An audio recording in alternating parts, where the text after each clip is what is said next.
करुणा परी तो देवलोक चली गई। आखिर मैं करूं तो क्या करूं।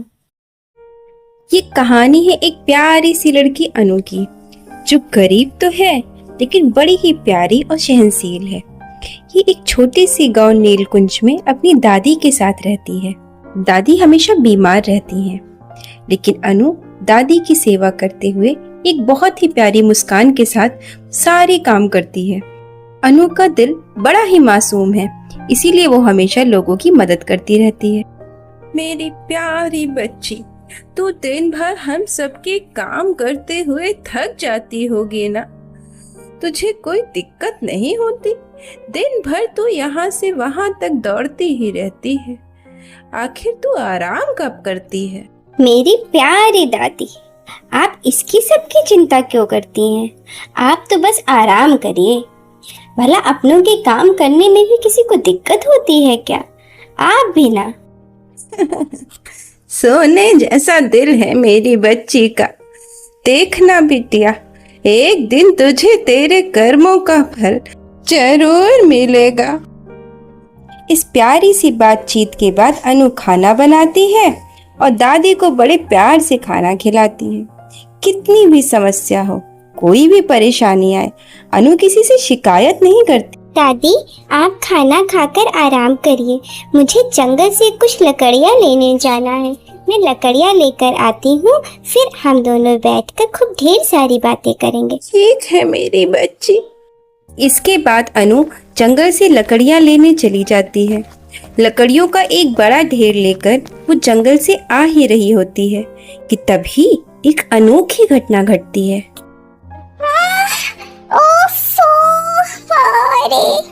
अरे अरे, कैसे गिर गई आप ठीक तो हैं?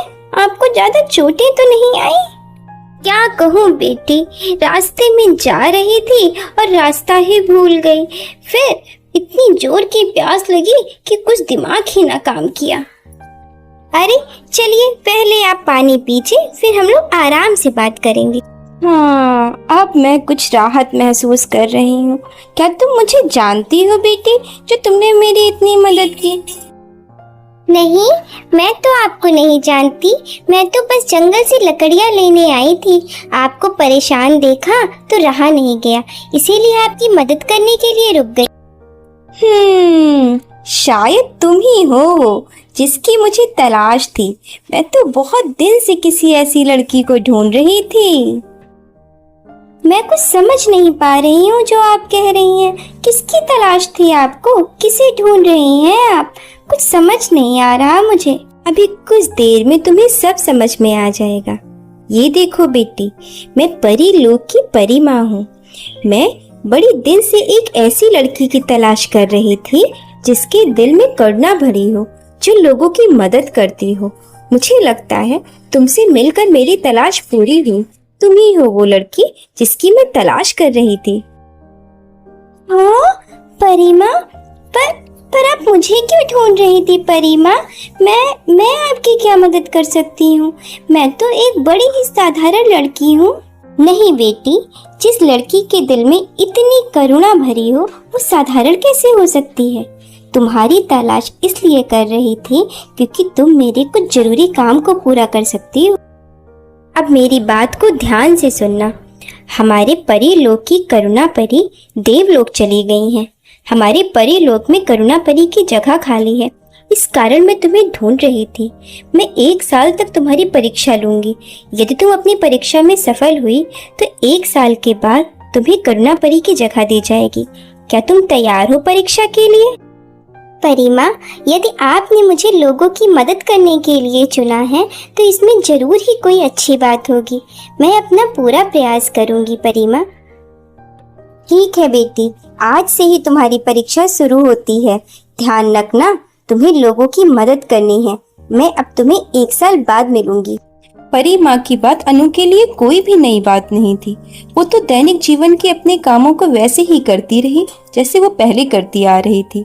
जानवरों की मदद करना, बच्चों को पढ़ाना, पेड़ लगाना, अपनी दादी की सेवा करना, बुजुर्गों को दवाई देना और अपने आसपास के हर व्यक्ति का ख्याल रखना, यही तो अनु की पहचान थी जिससे वो बखूबी निभा रही थी।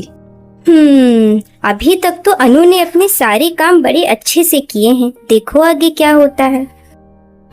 अब तो अनु को करना परी बना दिया जाएगा ना परी माँ? अभी नहीं चुलबुल परी, अभी तो अनु की मुख्य परीक्षा होनी बाकी ही है। हर रोज की तरह आज फिर सुबह होती है। सूरज निकलता है, पक्षी चहचहाते हैं, पर आज बहुत कुछ बदलने वाला था।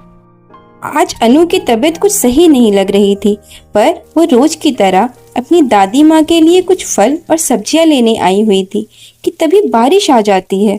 इधर अनु के पड़ोसी की बेटी मुनमुन नदी में नहाने के लिए आई होती है, पर बारिश के कारण नदी का जल बढ़ जाता है और वो डूबने लगती है। उधर से अनु आती है। रुको मुनमुन, मैं आ रही हूँ मैं बेटा, अपना ध्यान रखना।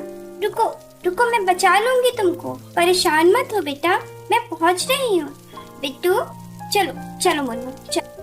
मुनमुन तुम ठीक तो हो बेटा? तुम कैसे नदी में गिर अनु मुनमुन को तो बचा लेती है, पर उसे बहुत तेज बुखार रहता है, जिसके कारण वो बेहोश होकर गिर जाती है। जब मुनमुन की माँ आती है तो मुनमुन उसे सारी बात बताती है। मुनमुन की माँ अनु को सही सलामत उसके घर पहुंचा देती हैं और दादी से भी उसकी देखभाल करने का कहकर जाती हैं। बड़ा आभार प्रकट करती हैं वो। अपनी बिटिया के लिए गरम गरम काढ़ा बनाती हूँ। इधर जब अनु होश में आती है तभी सर, अनु कैसी हो तुम? तुम्हारे लिए एक बहुत बड़ी खुशखबरी है।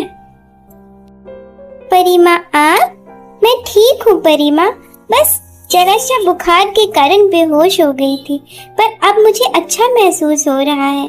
बेटी तुम अपनी परीक्षाओं में सफल हुई और अब वो होगा जो मैंने तुमसे 1 साल पहले कहा था। तो क्या मैंने अपनी परीक्षाओं को अच्छे से निभाया? मुझसे कोई गलती तो नहीं हुई परी माँ? यदि मुझसे कोई गलती हो तो कृपया मुझे बताइए। गलती का तो सवाल ही नहीं है बेटी, तुमने तो अपनी जान पर खेल कर अब मुनमुन को बचाया। अब वो होगा जो मैंने तुमसे 1 साल पहले कहा था। करुणा परी भव। बेटी आज से तुम करुणा परी हो, आज से तुम पूरी पृथ्वी लोक की रक्षा करोगी। आज से मैं तुम्हें वो सारी शक्तियां प्रदान करती हूँ जिससे तुम हर जरूरतमंद की मदद कर सकती हो। पर ध्यान रखना, इन शक्तियों का कभी गलत प्रयोग मत करना, वरना ये शक्तियां तुरंत गायब हो जाएंगी और तुम्हें इनका परिणाम भी झेलना पड़ेगा। परी माँ आपने जो जिम्मेदारी मुझे दी है मैं उसका पूरी तरह से पालन करूंगी। मैं कोशिश करूंगी कि मुझसे कोई गलती ना हो। मैं हर जरूरतमंद की मदद करूंगी और कोशिश करूंगी कि आपको मुझसे कोई शिकायत ना हो। ठीक है बेटी, अब तुम पृथ्वी लोक पर जाओ और अपने दायित्व को निभाओ। मेरा आशीर्वाद सदैव तुम्हारे साथ है। उस दिन से करुणा परी पृथ्वी लोक पर सबकी मदद करती। तो आपने देखा दोस्तों, अच्छे कर्मों का फल सदैव अच्छा होता है।